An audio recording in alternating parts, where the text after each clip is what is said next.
আপনাদের টয়লেটগুলোতে তালা মারা রাখে, যাতে আপনারা ছাড়া অন্য কেউ ঢুকতে পারতো না। কারণ যাতে অন্য কেউ ঢুকতে পারে, অন্য স্টুডেন্ট তো ঢুকতে বাধ্য, কারণ তারা তো করতেই টয়লেট, আপনার রুমে যাইতে বাধ্য তারা, এর লাগে কি তারা তালা মারা থাকে। আপনারা মেয়ের সমস্যা না, এখন তো এটা খালি স্টুডেন্টের সমস্যা। আমার তো মনে হয় আমাদের ধর্মনগর কলেজের 7,500 স্টুডেন্টের পাশাপাশি প্রত্যেক শিক্ষক শিক্ষিকাদেরও এই সমস্যা। আপনারা অবগত আছেন আমাদের ধর্মনগর ডিগ্রি কলেজে বহুদিনের অনেক সমস্যার সম্মুখীন আমরা হয়েছি।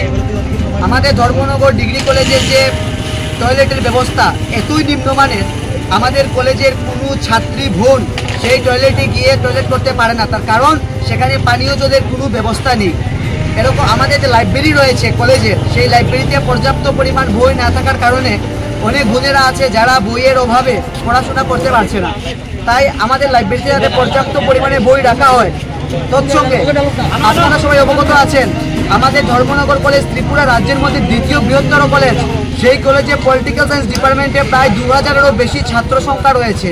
সেই জায়গাতে দাঁড়িয়ে 2000 ছাত্র সংখ্যার যে ক্যাপাসিটি, সেখানে শিক্ষক সংখ্যা মাত্র 2 জন। এইভাবে কি একটি ডিপার্টমেন্ট পরিচালনা করা যায়? সেই জায়গাতে দাঁড়িয়ে একজন গুরুত্বপূর্ণ শিক্ষক ডক্টর সত্যজিৎ স্যারকে গতকালকে আজকে রিলিজ করার কথা। যদি স্যারকে ট্রান্সফার করা হয়, আমাদের ধর্মনগর কলেজের পলিটিক্যাল সায়েন্সের যে পরিকাঠামোটা আরও নিম্নমানের হয়ে যাবে। আমরা কোনো ট্রান্সফারের বিরোধিতা করছি না, সরকারের নিয়ম নিষ্ঠা অনুসারে ট্রান্সফার হতে পারে, তবে তার মানে এইটা নয় আমাদের কলেজের পলিটিক্যাল সায়েন্স সাবজেক্টকে নিম্ন করে, আমাদের সাবজেক্টকে বন্ধ করে স্যারকে ট্রান্সফার করা হবে। যদি স্যারকে ট্রান্সফার করতে হয় তাহলে আমাদের ধর্মনগর ডিগ্রি কলেজে পর্যাপ্ত পরিমাণে শিক্ষক দিতে হবে, তারপরেই আমরা সেই ট্রান্সফার মেনে নেব। তৎসঙ্গে আপনারা সবাই অবগত আছেন ত্রিপুরা শিক্ষা ব্যবস্থাতে বলা হয়েছে 50 জন বা 60 জন স্টুডেন্টের পরিপ্রেক্ষিতে একজন শিক্ষক হওয়া প্রয়োজন।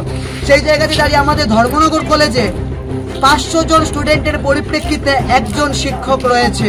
এইভাবে কি একটি ডিপার্টমেন্ট পরিচালনা করা যায়? তার জন্য আজ আমরা ধর্মনগর কলেজের সকল ছাত্রদের এখানে একত্রিত হয়েছি এবং প্রটেস্ট করেছি। এবং আপনারা দেখছেন কলেজ বন্ধ করা আছে, যতক্ষণ না পর্যন্ত আমাদের সেই দাবি রাখা হচ্ছে, এই দাবি মানা না হবে, ততক্ষণ আমাদের এই আন্দোলন চলবে। আমরা কখনোই চাইনি বিদ্যালয়কে বন্ধ করে, বিশ্ববিদ্যালয়কে বন্ধ করে, কলেজকে বন্ধ করে কোনো প্রটেস্ট করা হবে। কিন্তু যখন আমরা দেখেছি ধৈর্যের বাঁধ ভেঙে গেছে, যখন দেখতে পাচ্ছি তার কারণে শত শত হাজার হাজার মেয়েরা অসুস্থ হয়ে পড়ছে, টয়লেট না থাকার কারণে, পানীয় জল না থাকার কারণে, শেষ পর্যন্ত আমরা বাধ্য হয়ে আজকে রাস্তায় নেমেছি এবং সেই সমস্যা আমরা তুলে ধরেছি। আর সত্যজিৎ স্যারের ট্রান্সফার আমরা কোনোভাবেই মেনে নেব না যতক্ষণ না আমাদের ধর্মনগর কলেজে পর্যাপ্ত পরিমাণে শিক্ষক প্রদান করা হচ্ছে। যদি শিক্ষক প্রদান করা হয় তাহলে আমরা তাকে মান্যতা দেবো, না হলে আমরা কোনোভাবেই মান্যতা দিতে পারবো না। দরকার হলে আমরা আজকে সারা রাত্রব্যাপী আমাদের আন্দোলন চলবে, যতক্ষণ না পর্যন্ত আমাদের এই সমস্যার সমাধান হচ্ছে, ততক্ষণ ধর্মনগর কলেজের সামনে ধর্মনগর কলেজের হাজার হাজার ছেলেমেয়েরা বসে থাকবে এবং তার প্রটেস্ট করবে।